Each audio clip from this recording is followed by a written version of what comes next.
Meus irmãos, o nosso devocional de hoje está em Êxodo capítulo 12.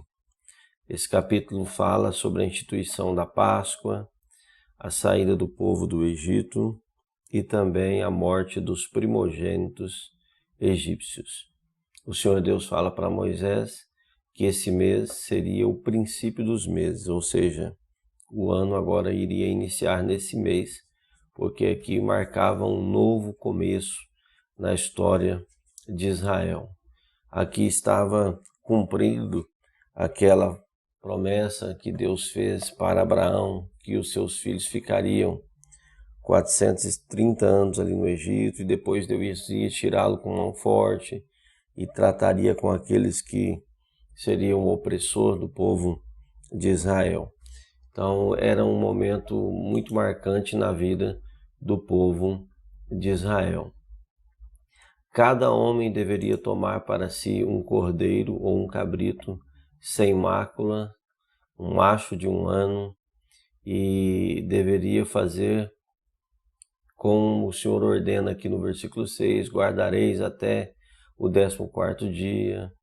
E uma observação que esse cordeiro aqui mostrava para o Senhor Jesus. A Páscoa em si mostra para Cristo. Paulo fala que Cristo é o nosso cordeiro pascual, que foi sacrificado por nós.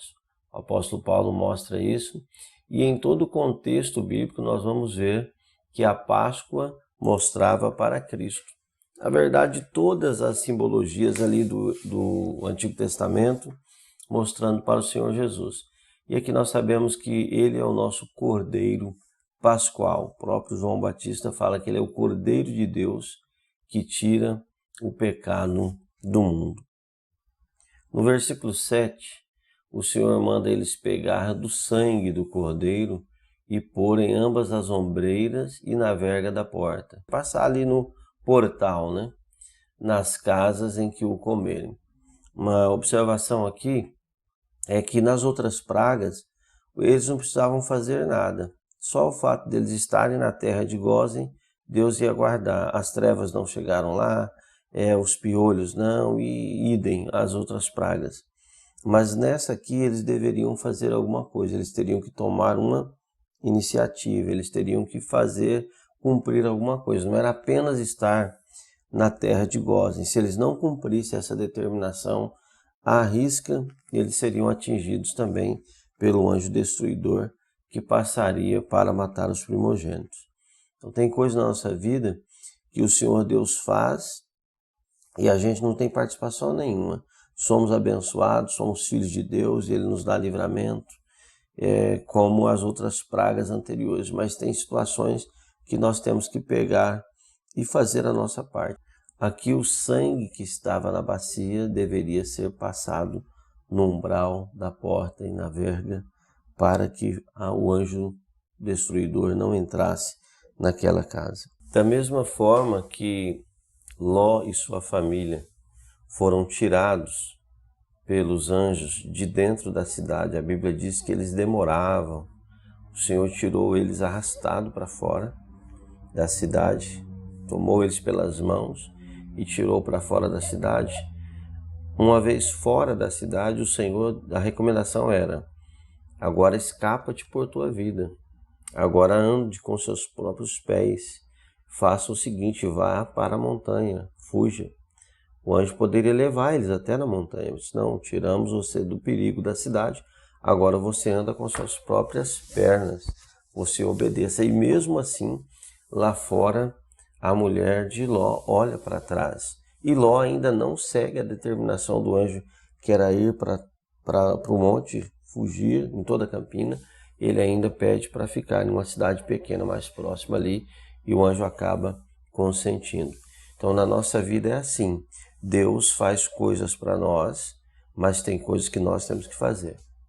Muitas vezes nós ficamos esperando que o Senhor Deus faça tudo. Não, o sangue está na bacia, passe no umbral da porta, senão o anjo destruidor entrará na sua casa. Aquela mulher viúva de Sarepta que alimentou o profeta Elias, aquela mulher, recebeu um milagre na sua casa, a multiplicação do azeite e da farinha. Só que o texto diz que nunca faltou azeite e também nunca faltou farinha, até o dia que a chuva voltou sobre a terra. Então, nós vemos que o milagre muda. O milagre era a multiplicação do azeite e da farinha, e depois que a chuva veio, ela ia plantar, e o milagre seria Deus fazer crescer e frutificar. Então, estejamos atentos que às vezes as coisas mudam na nossa vida e a gente quer continuar lá sem fazer nada, sem tomar uma atitude.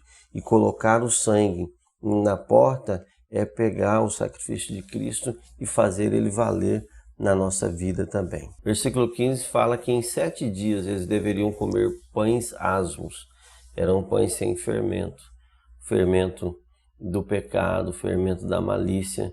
Eles deveriam tirar tudo isso da sua vida. Havia uma caça ao fermento na casa nesses 7 dias, e a casa que fosse encontrado fermento, ela estaria descumprindo uma determinação do Senhor. Aquela alma seria cortada de Israel. Então nós temos que também nos preparar para comermos a Páscoa.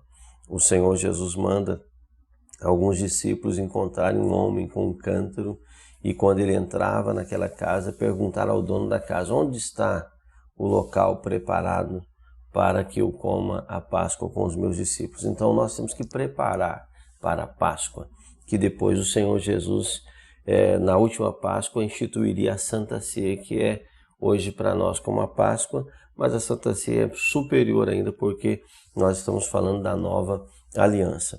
Então aqui eles precisavam cumprir todos esses mandamentos, essas ordenanças, essas exigências para comer a Páscoa. No versículo 22, a orientação é para tomar um molho de hisopo, molhá-lo no sangue que estiver na bacia e passar na verga da porta e em ambas as ombreiras. O sangue da bacia.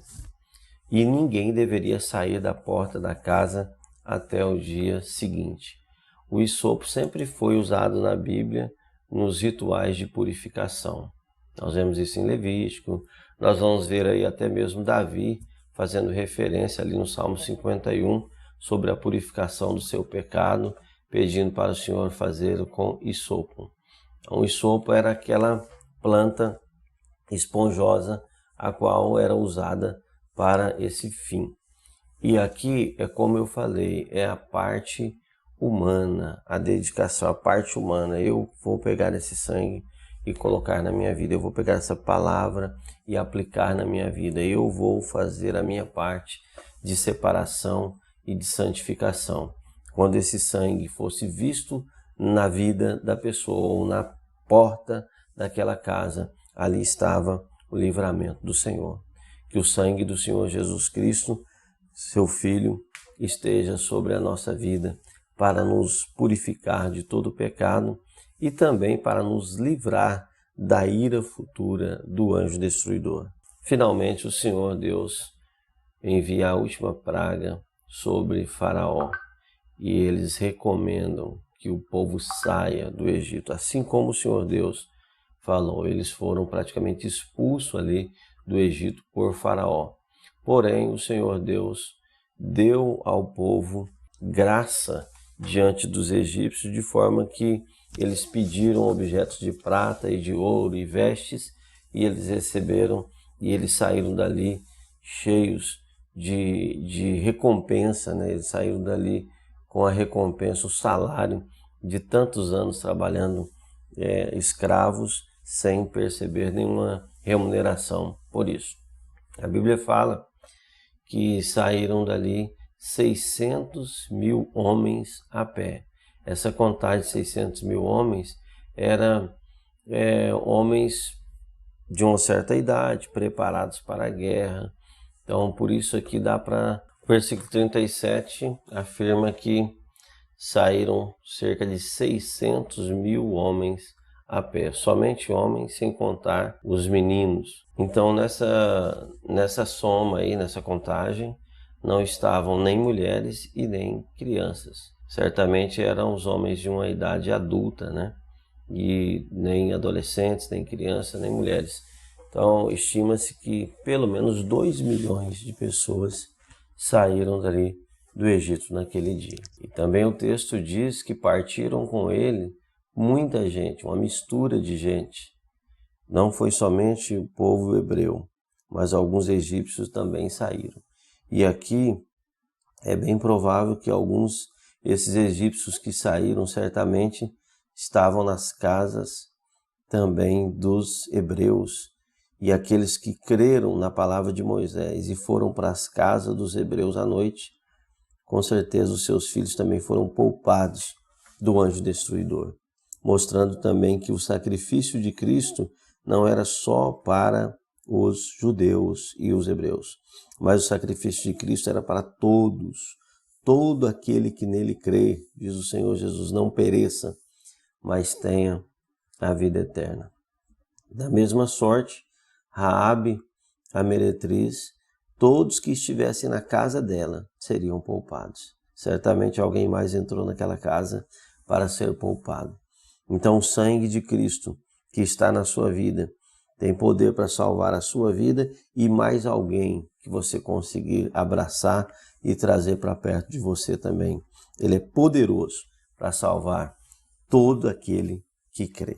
Que o sangue do Senhor Jesus Cristo esteja sempre na nossa vida, para nos guardar, para nos purificar, para nos proteger da ira futura e que nós possamos estar sempre abertos, receptivos para receber pessoas também nesta salvação, para ver se tem mais alguém para ser salvo. A mesma pergunta que o anjo fez para Ló, não tem mais ninguém para ser salvo? Não tem mais alguém? Que nós possamos estar sempre perguntando, será que não tem mais alguém para ir com a gente, para sair daqui do Egito, para ser protegido também pelo sangue que está na nossa casa, que está na nossa vida? Que Deus em Cristo nos abençoe, nos dê um dia abençoado, abençoe a sua vida, a sua família. Tenha uma boa leitura e uma boa meditação na palavra de Deus.